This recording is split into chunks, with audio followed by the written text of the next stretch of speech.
Hey everybody, Tim here with special co-host Blizzard. We just wanted to wish everybody a happy Easter. Tonight's episode of Star Trek The Next Generation is Season 6, Episode 12, Ship in a Bottle. So this is a good episode. It's a really good episode. This episode is a sequel to the Season 2 episode, Elementary Dear Data. So it's been like 4 years, which they say in the episode. So what makes this one so interesting, if you guys watched that episode, I had mentioned how it's it's a popular belief that Sherlock is actually in public domain when it's not. It's the Sir Arthur Conan Doyle's estate still owns the rights, and the Next Generation was just kind of using it without asking. And so she's gonna freak out. And so when they made Elementary Dear Data, the Doyle estate just kind of reached out and was like, hey, we really appreciate the episode, but if you could just not, that would be great. And then it took 4 years for them to basically come to an agreement for a fee, if you will, on what to do. And so finally they worked out all the kinks and they got everything situated, and here we are with this episode. So this episode is also interesting because it has the return of Barclay, which I've said over and over is one of my favorite characters. I forgot to write down his name. So the actor that played Moriarty in Season 2 returns for this one. It's the guy that plays Niles in The Nanny, so it's great to see him. And so this whole episode, it's a little prolific because a lot of the stuff that's talked about in this episode is stuff that we see in Voyager in a couple of years, where Moriarty knows who he is and he knows what he is. And he's self-aware, but he still can't leave the holodeck.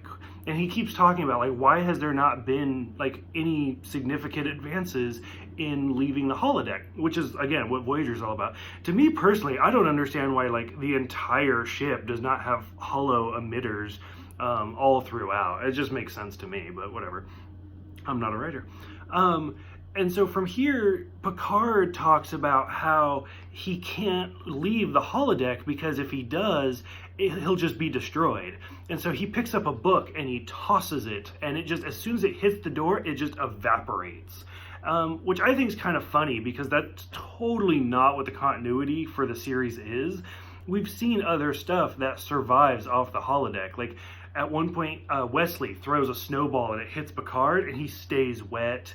Or there's one of the episodes where, as the Dixon Hill storyline, two of the mobsters walk out of the holodeck completely, and then they slowly start dissolving. So it's not an instantaneous thing like it is now. So I think it's interesting.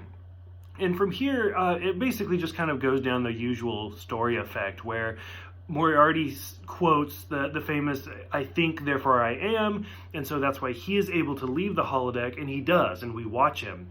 And it's a great, what just happened type moment.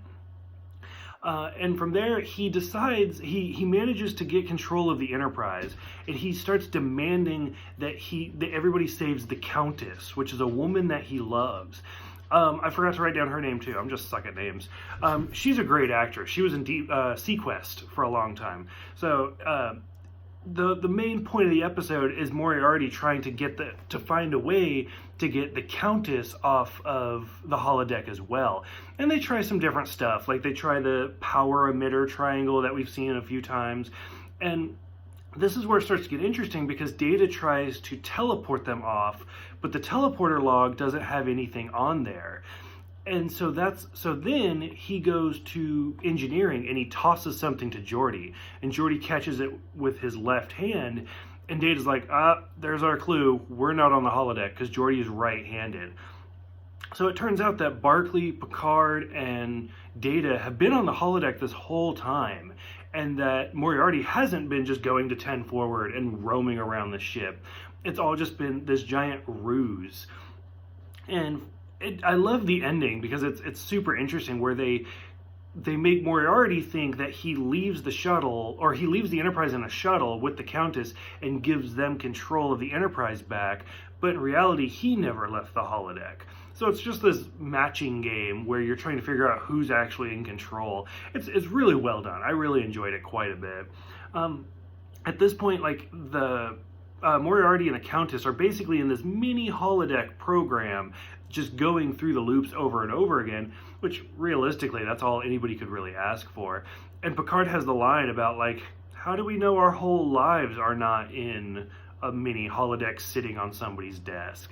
And it's a little reminiscent, or I guess this came first, but like if you guys saw Men in Black at the very end where they do the zoom out and it's just an alien playing marbles with the Earth.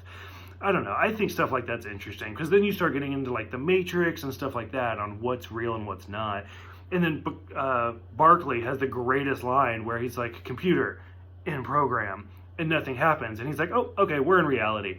So, I don't know. I thought this was a cute episode. It was great that they were able to do a sequel to Elementary Dear Data, even if it took 4 years.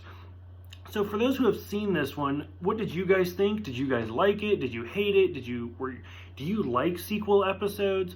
Go ahead, let me know in the comments below. Thank you guys for everything, and once again, I hope you all have a happy Easter, and I will see you guys next time for, I don't even know how to pronounce that episode, Aquiel.